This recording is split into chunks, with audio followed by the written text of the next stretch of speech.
આજે આપણે ગળા ઢેબરા બનાવવાના છે, તીખા ઢેબરા બનાવવાના છે.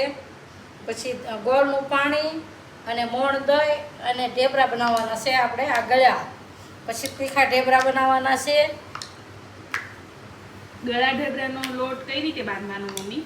ગળા ઢેબરાના લોટમાં ગળ નાખવાનું પાણી કરીને અને તેલનું મોણ દેવાનું.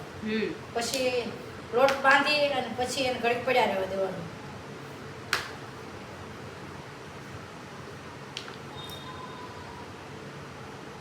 આ રીતે કટકા કરી નાખવાના. હા, પછી આ રીતે કટકા કરી અને પછી આને તળી નાખવાનું. ઢેબરા થઈ જાય તૈયાર.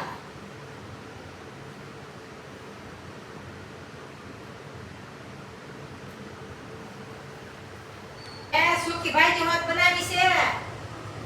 પછી સૂકી ભાજી બનાવી, મરચાં શેક્યા છે અને આપણે ઘરના રસ બનાવ્યો તો રસ કાઢવાનો છે.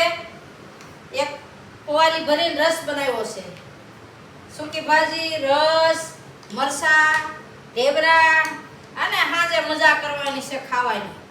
જેને ખાવા હોય ને એ પહોંચી જજો. હાલો, જો આ ગળા ઢેબરા તળ્યા અને આ પણ પૂરી પણ તૈયાર થઈ ગઈ છે. પૂરી બનાવું છું ને પૂરી તૈયાર થઈ ગઈ છે. હવે આપણે જમવા બેસવાનું છે.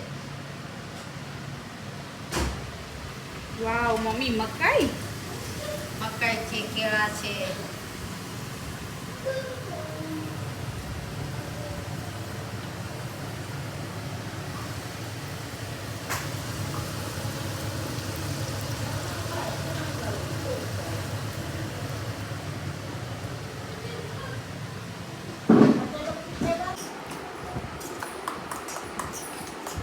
કેવી થઈ છે સૂકી ભાજી? સૂકી ભાજી કેવી થઈ છે?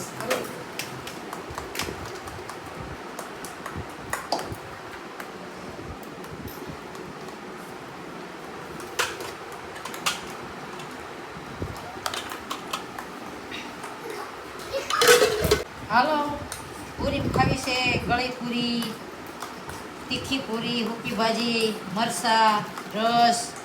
મજા આવી જાય. હાલો થોડુંક ખાઈ લઈએ બીજું.